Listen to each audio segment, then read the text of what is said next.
regularly scheduled April 16th work session and call on Trina for roll call. Yes, Council President Garvin, Here. Commissioner Tate, Here. Commissioner Tankersley should be joining us shortly. Commissioner Gormley is excused this evening, and Commissioner Christensen. Here. All right, that brings us to our work session for fiscal year 24-25 draft. Then we'll call on our finance person. Hi there. Good evening. You've got another budget presentation to walk through this evening. This is Mark Dunbar, Oh, Finance Director. Sorry, thank you. Give me just one moment. Okay. Yeah, this evening we're going to go over our operations and maintenance budget. And do we have, we don't have any documents? No. Okay, thank you. Just want to make sure sometimes I follow them. Mine didn't load it. Yeah, I kept tapping it. Yeah. I will email it out to everyone tomorrow. Okay, thank you.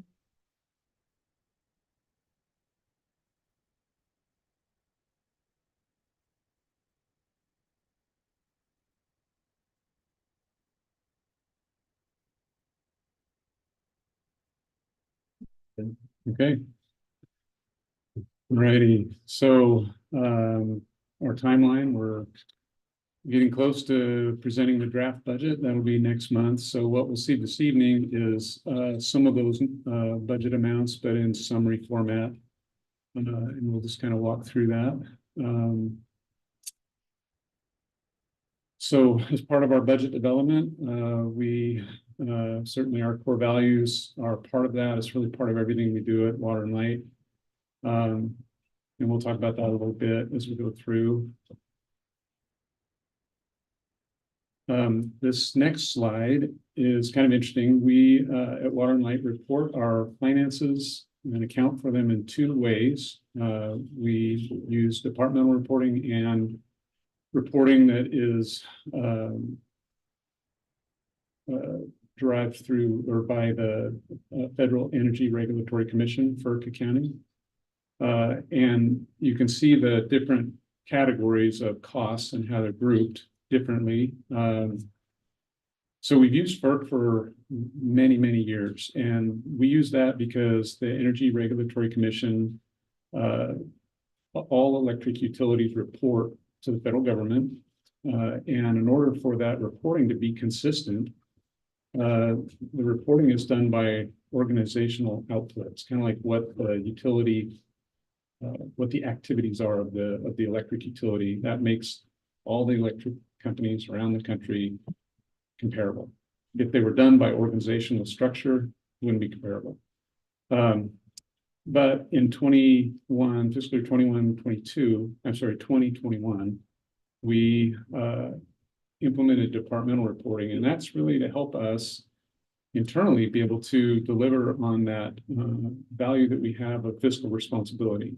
What that does is it allows us to bring the accountability for budgeting and, kind of working to our budgets to the department level and the individual department manager, department head. So we do department reporting for our internal kind of processing. We do monthly budget to actual reports and manage to that. But for our external reporting, for our audit, for our budget document that we do annually. So what you'll see next month, it's the FERC categories that you'll see, and the same that goes into our commission packet each month. So anyway, just something kind of unique about Water and Light.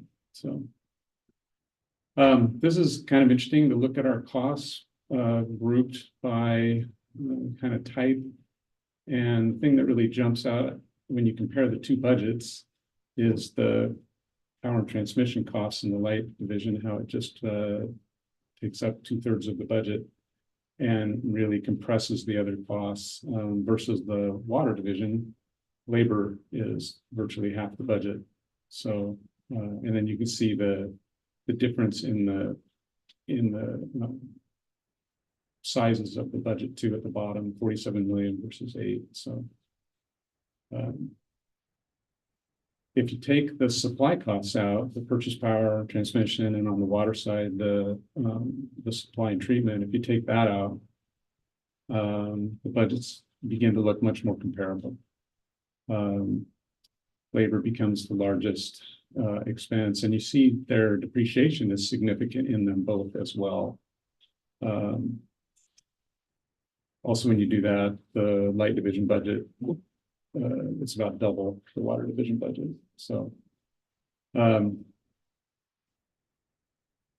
the depreciation, this is just provide some information about our asset types, how long we depreciate them over, how many years.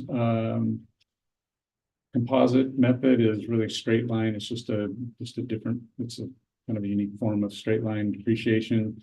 The fourth item from the bottom there, total plant in service as of March of 24. You look at those two numbers, those are interesting numbers because in the light division, the revenue stream to support the utility plant is much larger, and yet the utility plant requirement is smaller than in the water division. So that's a pretty significant difference in the two budgets. And that's really driven by the cost of the infrastructure and to put it in service. Varying the infrastructure is not cheap. So, and then you can see the depreciation expense that we have in our draft budget and the increase over the prior year, which is a function largely of the assets being placed in service, and our assets have been going up, and as a result, our depreciation is as well. So that's kind of the first part of what I was going to share. I don't know if there's any questions about that. Jamie's going to come and talk about that big expense amount in the light division, purchase power and transmission, and then James will come up after and do some walkthrough of some of the O&M costs.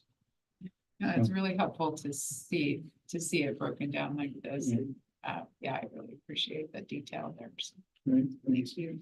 Yeah, easy to follow, and I appreciate you pulling the power transmission out because it made that budget a lot easier to Yeah. digest. That was the help of some folks here on staff. I didn't do that initially. They said you should do that, so I did. And yeah, it does help. It's great. Thank you. Yeah. Thank you.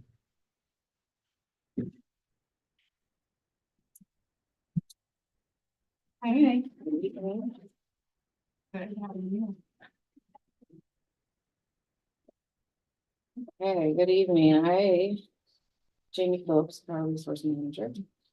And I will be talking to you about that large chunk of the pie for the electric budget, the power and transmission budget. So for next fiscal year, draft budget is nearly $32 million for power supply costs. That varies somewhat from the budget and the fiscal year projection for this current year. The main reasons for that are listed here below. Primarily has to do with BPA's dividend distribution that was issued in December for the remainder of the BPA fiscal year, and that was not captured in the budget, wasn't known at the time. Some of the prior years dividend distribution is in there, but so that accounts for about $1.9 million of that difference, is that reduction in power costs from the dividend distribution. And we will see 700,000 of that into next fiscal year for the last 3 months of BPA's fiscal year. It's a little tricky with the timing of fiscal years, but that's the large part of that difference there. Also of note is about $315,000 difference in transmission expense. lower than budget due to the way BPA bills for transmission. And it is based on McMinnville's demand at the time of the BPA transmission peak. So during that hour, whatever our demand is the billing determinant for the month. And when the steel mill is not melting in that hour, our demand is significantly lower. And that's just a chance happening, no way to predict that. So we always budget for the circumstance that we're at full load, and if it comes in lower, it's shown, it's reflected in that, in the projection. Also consider other considerations are weather variability. So our distribution load particularly is susceptible to variations in weather, and economic conditions can impact the steel mill. Here are some summarized cost categories, and you'll see the majority of the expense comes under the BPA power line item there, $27 million next year, and that captures all the energy costs, most of the capacity needs, and all the administrative support supplied by BPA. That dividend distribution credit of $706,000 is shown there. Transmission costs are a little over $4 million. And then we have costs associated with our other resources, Grant County and Waste Management, renewable energy. So the effective rate of all of that cost divided by our load is $42.64 a megawatt hour. A little more about our load forecast. Next year, we're projecting a load forecast of about 748,000 megawatt hours. And that forecast is updated yearly and approved by BPA. I perform 3 separate forecasts for our 2 industrial customers and then our distribution load. Next year, we're seeing pretty moderate growth of about 1% over current year. And that still keeps us under our BPA rate period high water mark, which is power priced at the tier 1 rate. So we still have what we call headroom. And of course, costs are budgeted based on forecasted loads, but we've seen how that forecast can be consistently wrong. So we do our best to project loads and forecast that, but there's always variations. And then also considering BPA rates. So BPA runs on 2-year rate cycles. We're in the our next fiscal year 24-25 will be the 2nd year of the BPA rate period, and so there are no rate changes in that 2nd year. They all occur in the 1st year. And then to wrap up our BPA contract, that leaves 3 years. So the next rate case will be a 3-year rate case. So that's a little different, but we're planning for that. And again, like I mentioned, the functions of the financial policies of BPA, the timing of that for things like a financial reserve surcharge or a dividend distribution, that doesn't align with our fiscal year. So those things, if they occur, are not known until about December. And so that will impact the current year's budget and can feed into that variability between budget and actual. So do you build in based on what? Do you build some assumptions in based on what you're hearing, or do you just leave it out completely and it's kind of a boon if you, or the opposite. Or the opposite True. if it comes through? And do you have like a historical timeline to, I mean, I guess the industry is changing so much, it's hard to look at the past and predict that the future is going to replicate itself, I'm sure. So I don't know if there's a way. I don't know how much of a variance there is and what could possibly happen. I mean, I know you guys watch it all the time. I just don't know how you prevent it from just, surprising you at the Right. time when it finally comes in, I don't know. Well, fortunately, there are parameters around what BPA can do with their financial reserve policy. So we do kind of have Some guardrails. or maximum something. impacts, right? And we track BPA's financial performance throughout the year. So we kind of get an idea of the runoff and the market conditions and what that could lead to with their reserves. And not enough detail to actually budget with any certainty Yeah. that far in advance. So we do have ways to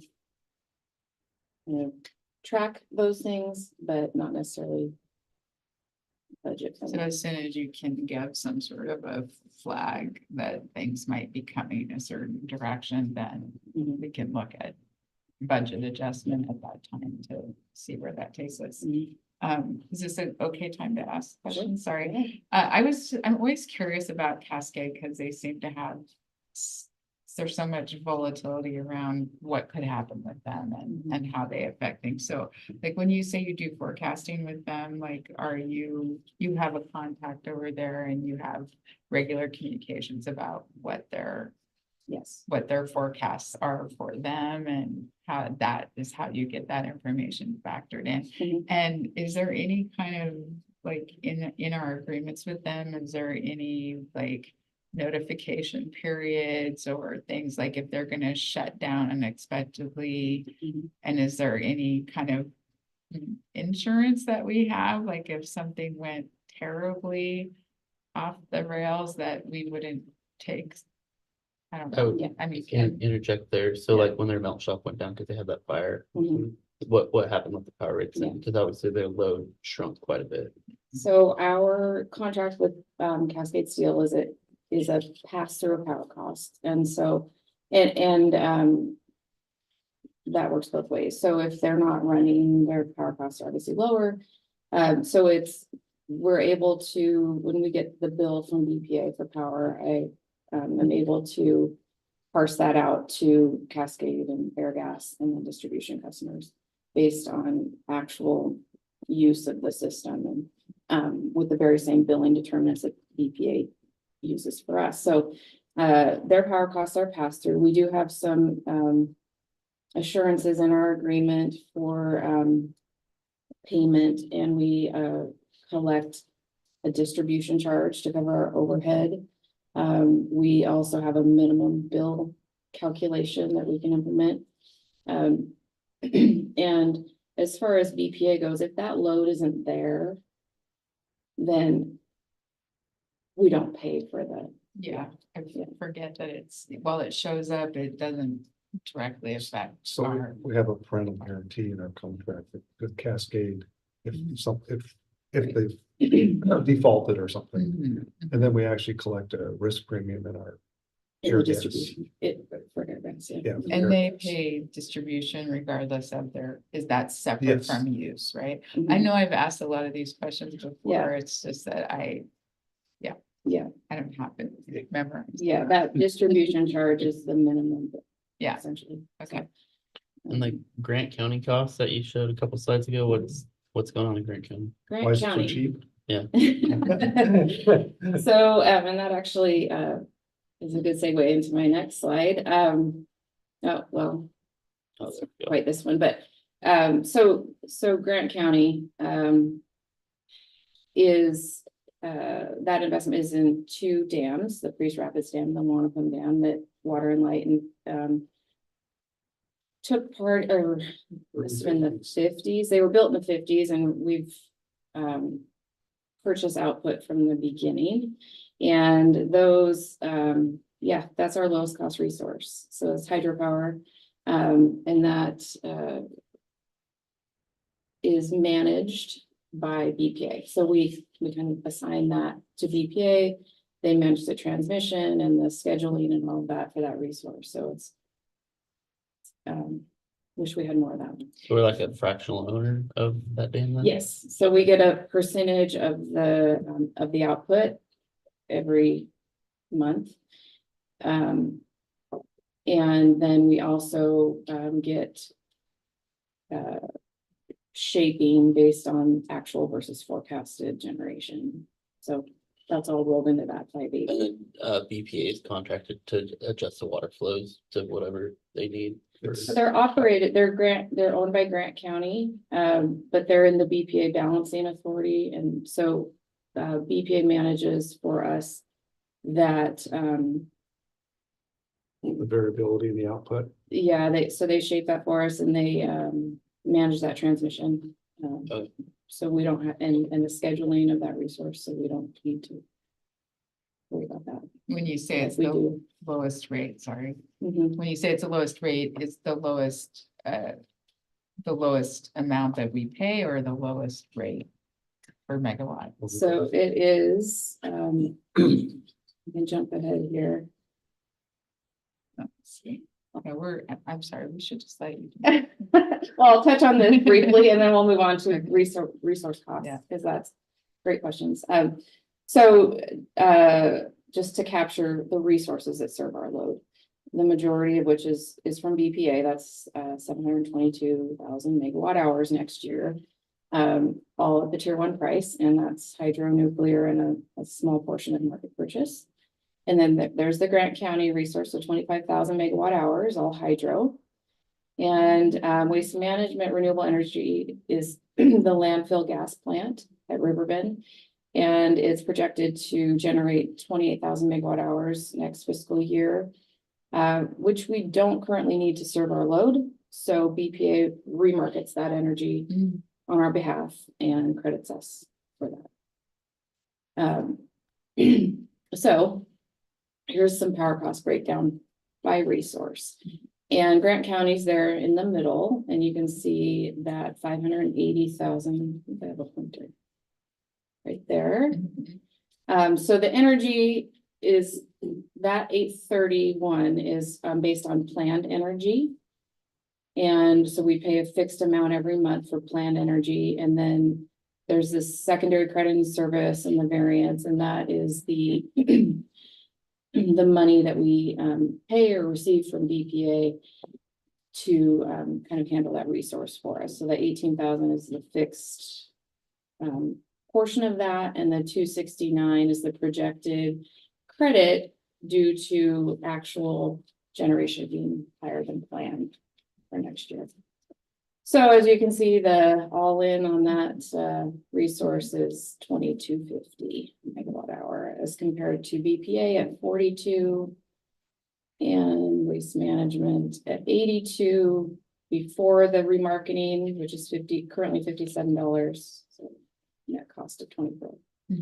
So again, at the bottom of the sheet, there is the $42.64 per megawatt hour price that we pay for power and transition for all resources. Does that answer the? Yeah, Yeah, definitely. great. Thank you.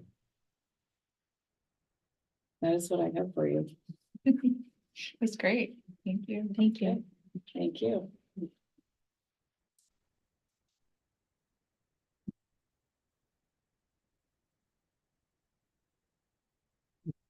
Good evening, James Burke, Engineering and Operations Director.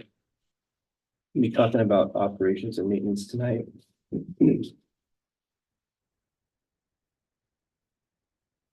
We'll talk about the light division first here. So our light division operates and maintains reliable electrical power for residential, commercial, and industrial customers. We are the oldest electrical utility in Oregon.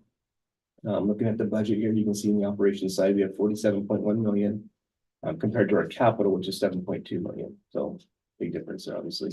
Our staff, we have 65 employees. Out of that 65, we have 20 full-time engineering and operations staff. So that staff's solely dedicated to engineering and operations of our system.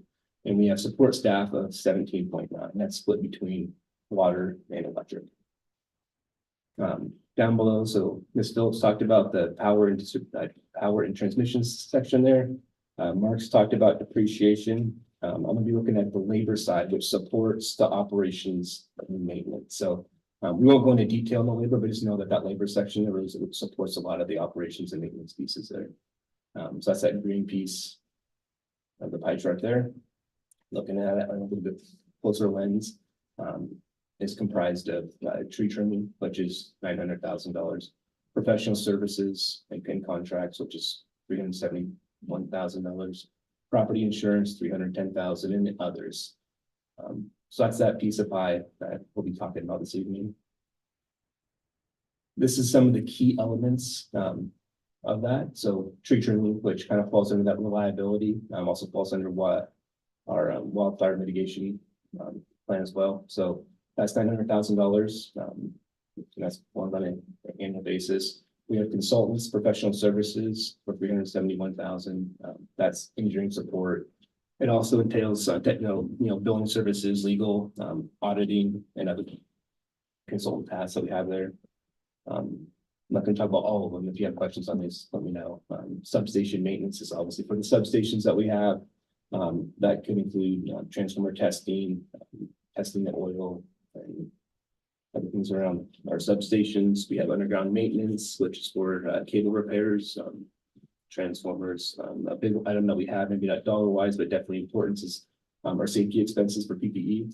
So that's something that anytime you see our guys out in the field, they're wearing reflective gear.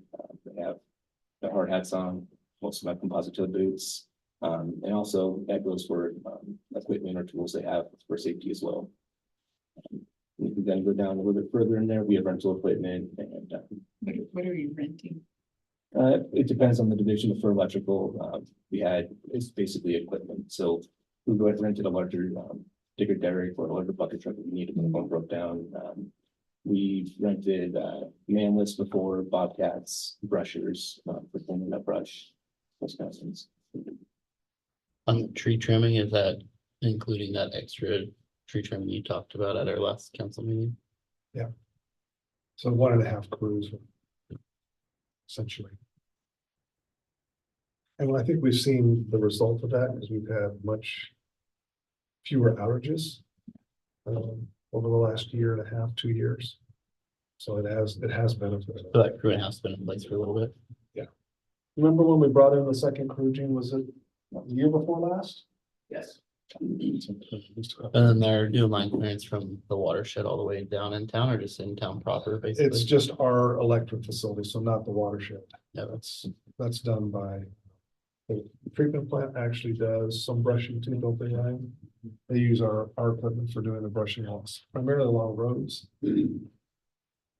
So for access. okay. Right, so some of our assets we have in the light division, we have 7 substations, 12 transformers, photo up there is of our Baker Creek substation. We have approximately 170 miles of primary distribution overhead, 11.2 miles of transmission. The photo in the bottom left, there is a recent project we did out there off of Baker Creek that comes out of the Baker Creek substation. And we put new poles in and reconductoring up there. We have approximately 160 miles of primary distribution underground as well. Some of the services and programs, the operations and maintenance budget supports is tree trimming. So we talked about that and the impact it has on our facilities and our utility here. Inspections, those are performed by engineering and operations staff. We can do overhead and underground inspections on conduits. We have pole replacement program. Our goal is 70 poles this year, so it's an ambitious goal, but we'll see if we get there. And then also, obviously, emergency repairs. So that's a big one. If you have power out, these guys are out there quickly repairing it safely. I hope they're not putting that gas line in like that. I just noticed that. Yeah, Cost electric. we'll move on. Another program we have is street light replacement. We have meter replacement and testing. Substation maintenance is a big part of our budget as well.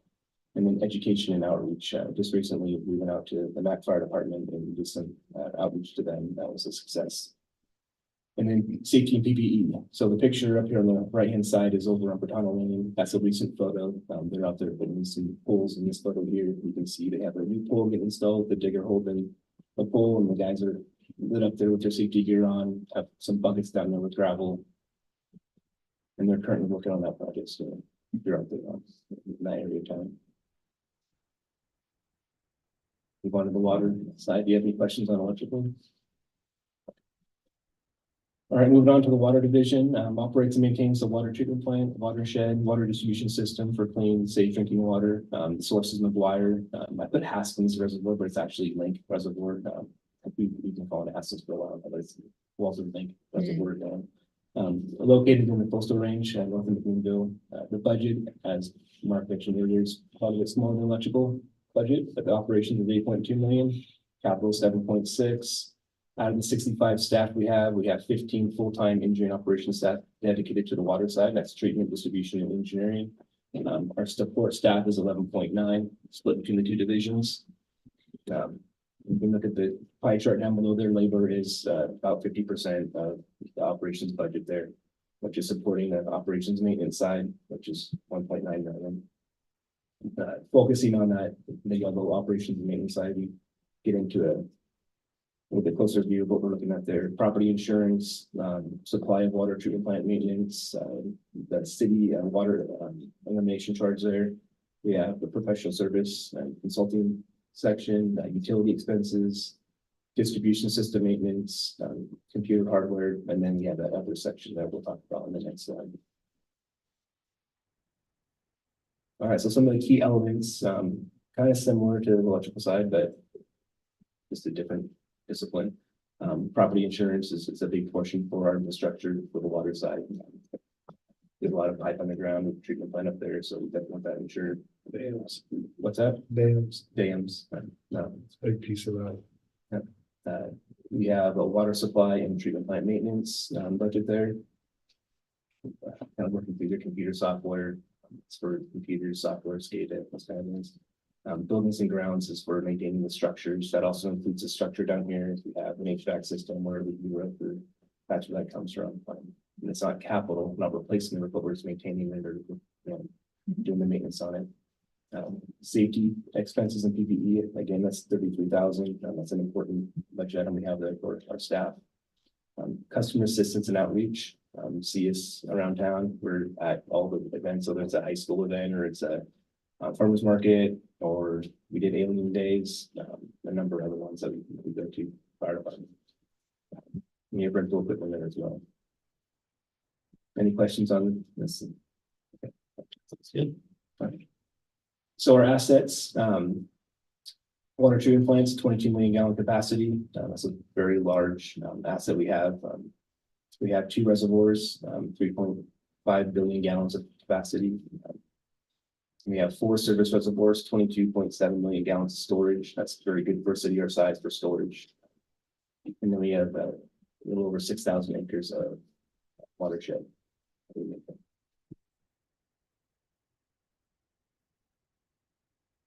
We also have 22 miles of transmission main. The photo over the top left there, that's the phase 2 transmission main project. We're working on that's one of our new sections of transmission main. Greenbrier projects is on the right up there. There's some new distribution line in. We have 161 miles of distribution pipe. Have approximately 12,500 meters. We're currently in a process of replacing those meters with ERBs set up. And then we have a little over 1,000 fire hydrants in town that we maintain. How far are you into the meter replacement of the 12,500? For water, we're in the earlier phases. We're a third done with water and over half with the electric. And that'll just let them, instead of looking at them, they can scan them or something. Right. They drive by. To read. Oh, drive by. To read. Oh, wow. Wow. Yeah, it's a little easier with the electrical ones because they're above ground. The water, when they're below ground, so some of them get flooded and we have trouble picking them up, but Yeah. we're working on chipping away. Awesome. Yep. Another service we have is water sampling. Well, these are services and programs. So our services and programs include water sampling. That's a really important part of the water division. Valving is another one that you'll see us out there exercising the valves. That's if you have an emergency, you want to be able to isolate that line. Hydrant flushing, that's for water quality. Make sure we have our clean water. And surveying through engineering, they go out there and survey and check elevations and so forth, and then emergency repair. And we'll see your guys enjoy it. They're not that happy. For the camera, they are. Yeah, that's one of our transmission mains that had a leak up there, so. All right, continuing the services and programs, we have a backflow prevention program that is a pretty strong program throughout town. We have meter replacement that we've been tackling, and then we have a watershed tour up in for public for education and outreach. Some of the commissioners have gone on that, and we invite others to attend that as well. Water treatment plant tour. Anyone's welcome for a tour, but we've really focused on some of the elected officials and also education, like the high schools and the elementary schools that to come up and get some tours there. And then safety and PPE. That was a recent main break. Well, I shouldn't say recent, it was a couple years ago now, out on Michael Book. If you recall that one. We had a main break out there, and you can see the pipe. That big section of pipe in my office. Yeah. So, Is there ever an investigation into like what causes those, or is it just yeah, catastrophic failure? there's a couple of, I mean, it's hard to really determine what causes them unless you have like just age, old pipe. Our system's pretty new. And that one, you can tell it was overpressurized for some reason. Cast. Yeah. And that's failure mode cast is longitudinal failure like that. It's not like within 48 hours after structure fire, they were like Right. water hammer in the hydrant or something. Yeah, water hammer will cause something like that right there. Yeah, that'd be something you'd see from a water hammer. Or, maybe there's a couple of things that would cause something like that. Have any questions? No, no, I'm good. Very helpful. Yeah. Thank you to Mr. Dunmire to finish it up, bring us home.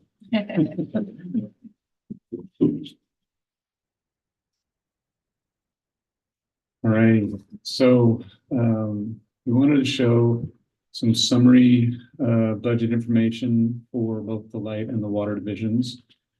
And these are fully summarized, so we'll get next month, kind of the breakout of all the revenues by class and the expenses, but these just give you an idea of the total revenues, total expenses, and how that translates into operating income or loss for both divisions.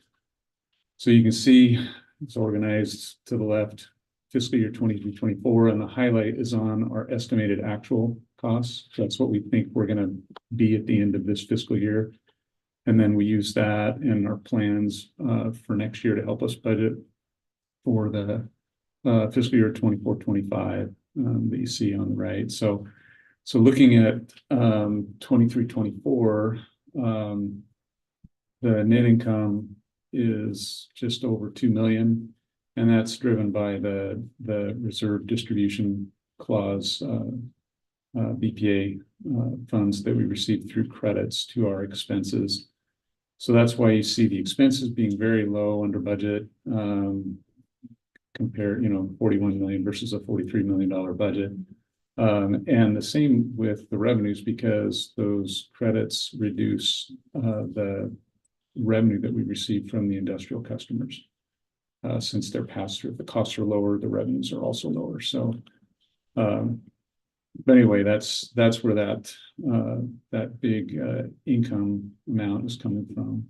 And then you switch to fiscal year 24-25, and those credits complete in September. So the costs go back up, and some other cost increases against the revenue, and we have a budgeted operating loss of 853,000.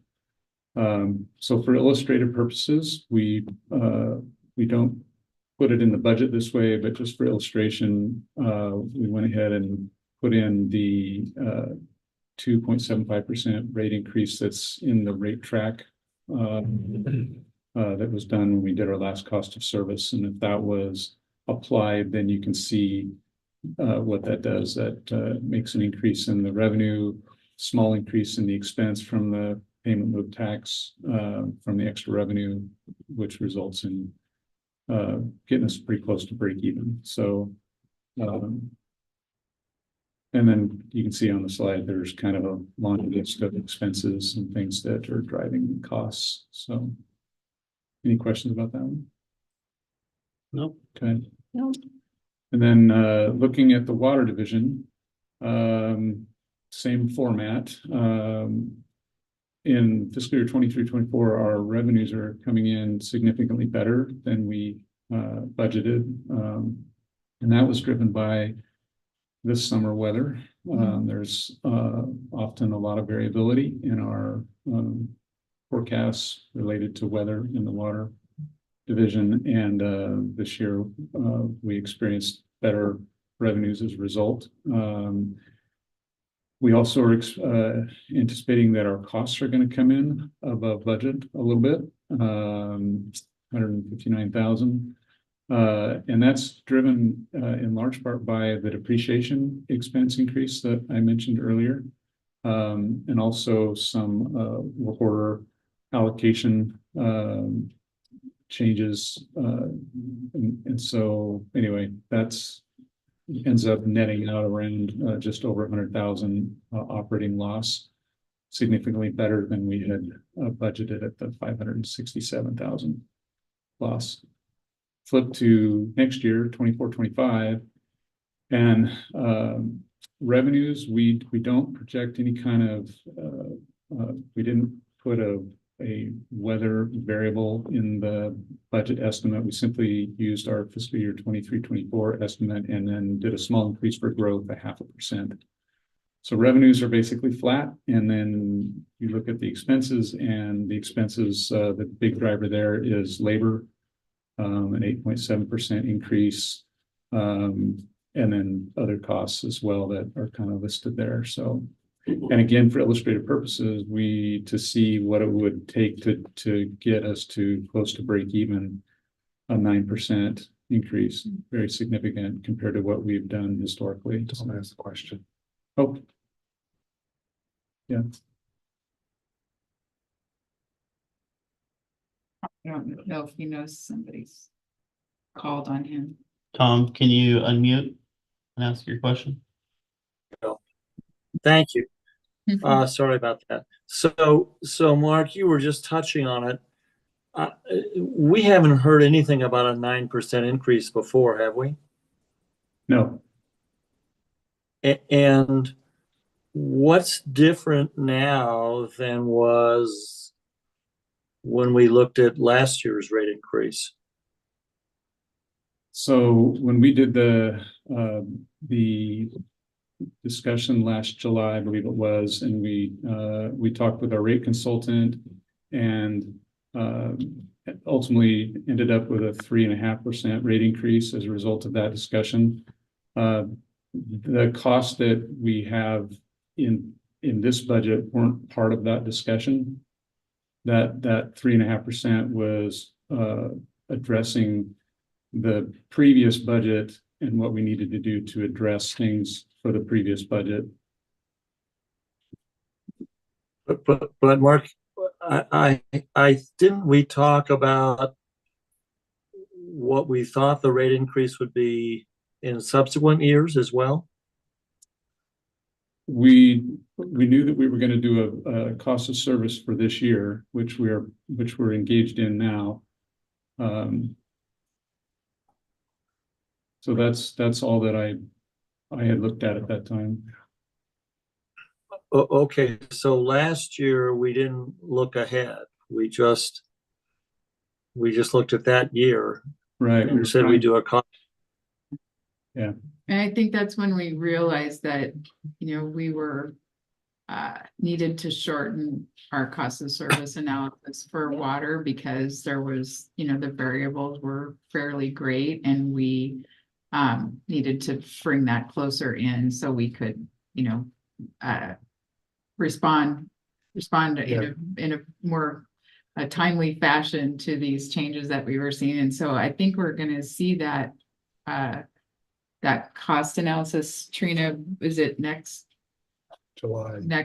July? So Yeah, you'll be seeing it in a couple of months. When we did the last cost of service for water 2 years ago, we actually did do a 4-year rate track. So we did project out what we thought the rate increases would be. But when we got to the second year of the rate track last year and saw all of the changes that were coming quicker than we could manage, like the supply chain issues, the increase in material costs, the increase in labor costs. We knew quickly that that 4-year rate track wasn't going to work. So we decided to shorten that up and do the 2-year rate track instead. So now we're currently doing another cost of service that is looking at the next 2 years for a rate design. The 9% is not something that's been recommended by the consultant yet. That was just a number that Mark came up with to show what it would take to fill that operating loss at this point. But the consultant is going to take a look at each piece of this. We're in the data gathering phase right now, and they will bring forward a formal recommendation here in the next couple of months. And Trina, what's the horizon that they're looking at? They're just going to project out 2 years. So Just- one rate increase for this year and one for next year, and then we will go through the whole process all over again. We used to do it on a 4 to 5 year, Right. but we were getting behind. And Mark, go to your next, this is your next slide, show that. So right there. Yeah, so this slide is, shows how the water revenue for fiscal year 23-24, how we did that estimate, and then also what we're estimating for next year. And as a part of that, we just for information showed to the right there, you can see the historic rate increase history, and then also just for information, the CPI increase history as well. So yeah, and what this slide shows is, so we, at this point in the year, we've got 9 months of water revenues, water consumption recorded. So we know what that is. So it's really estimating the last 3 months. And so to take the weather variability and try to smooth that, we used 8 years of actual revenues that we collected or billed for the first 9 months and the last 3, and that gives us those average, or those percentages averaged. And then because we know the actual for the first 9 months, we can use those historic percentages, those averages, and calculate the last 3-month estimate. And then with that, then we can also generate an estimate for next year as well with that growth factor. So that's what I was trying to figure out on this slide before, when you talked about adding some, can you go back? I'm sorry, Sure. I just want to.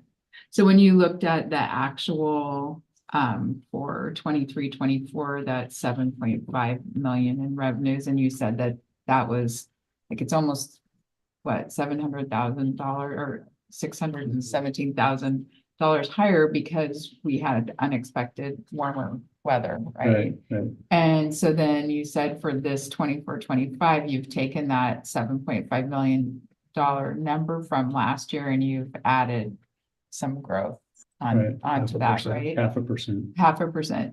So I'm trying to figure out how that correlates to your next slide back, because I would say, well, how do you know next year is going to be as hot as You don't. last year was? And so right now we're just thinking that it's just going to be as hot as last summer, and Right. we're building on that, and that at least gives us Number to start with. a number to start with, and like we might be overestimating, but it's better than underestimating, I guess, for the weather. And that's the reason the 2-year rate track, because if we overestimate, we can adjust in a shorter period of Yeah. time. So I was trying to figure out how that correlates to you looking at the weather for these past years from 2015 to 2023. You're looking at the. So maybe it can help. So here is the variability. Okay, That's weather okay. related. Okay. So That's helpful, yeah. Yeah, so what this does is if you just use these percentages here, these average Mhm. actuals, it takes all that weather into account and just basically smooths it out. Mhm. And so I mean, there's kind of historic weather variation built into those, but it's over 8 years rather than, kind of, so a couple years ago and last year, I tried to use forecasting, like weather information forecasts to predict what was going to happen in the summer and adjust revenues accordingly. And yeah, it didn't turn out well. So this seems like a much more reasonable way to do it. So I don't know if we answered Commissioner Tanker's question. Yeah, I think you did to some degree. I would also like if this number holds up between now and the time we talk about the budget, I'd like to have staff ready to talk about ways we could reduce the budget and the rate increase, and then what the trade-offs for those would be. In other words, or what would it cost us for the long-term viability of our system and our long-term plans. Yeah, I agree. 9% feels hard. Thank you for that, Commissioner Tankersley and Christensen. To build on that, on your last slide, it looks like last fiscal year you adopted a budget that maybe that 3.5% rate increase wasn't gonna cover anyways. What would have been the rate increase last year if you would have been break even? We would have had to have an increase that would have covered that 108,000 loss. So I'm not, off the top of my head, I don't know what that would be. Well, it would be at least another 1%, right? It's 75,000. So Yeah. so it's more like another 1.5 to 2. That's off your actual, but last year when you guys were having the discussion, did you guys deliberately adopt the 3.5 to Well, actually, kind of ease it? the rate track was actually for 2%, and we raised it to 3.5. Gotcha. Okay. And then I think that was when we said, well, maybe we need to do a cost of service early Yeah. to figure out if this is a trend, and if it is, then do we need to get on a more aggressive Yeah. but bearable, Yeah. rate. Updated methodology. Yeah. And so one of the things we've talked about is, do we smooth that over a number of years? Yeah. Yeah. Yeah. So how does the 2-year horizon on the rate study impact that conversation? So, what my thought is, it may look like a 5 or 6% over a period of time instead of a 9% at once. Yeah. To smooth that expense out or that cost. Okay. The consultant will also show a projected rate track for, I think he goes like 5 years out. It won't be the recommendation to adopt that, but he will show an example that pushes beyond just the 2-year actual rate track that we will adopt. How many slides do you have left? Just one. Okay. We had about 7 minutes left, so. So just last slide, some takeaways. We talked about the reserve distribution clause that generated savings in the current budget year we're in right now. And then, costs come back, level out in the next rate period. After next year, BPA signaled increases. So we know that's coming, and in the water division, we talked about the revenues and the costs and the cost of service that we're doing those every 2 years and why. So. And so can you remind me if BPA looks at a rate increase for the next period, our periods aren't lined up, right? So would that rate increase that we don't know about come in the middle of our? Actually, I think this one lines up because we're doing cost of service electric for next year. And that'll be the same time as BPA's rate track for the last 3 years. Okay, Hmm. so it won't come in the middle. Right. Okay. Great questions. Anything else? Okay. Well, thank you so much. Thank you. Very informative. I like the pie charts. Pie is very good, yes. Anything else from you? No. All right, well, that will conclude our work session this evening, and we'll take a 6-minute recess and reconvene for a regular meeting at 6 p.m. Thank you. Thank you.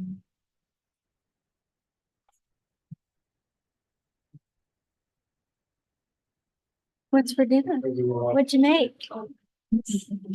Chipotle. Chipotle. Uh-oh. That's a fave in our office. I don't Uh-oh. know. What is it?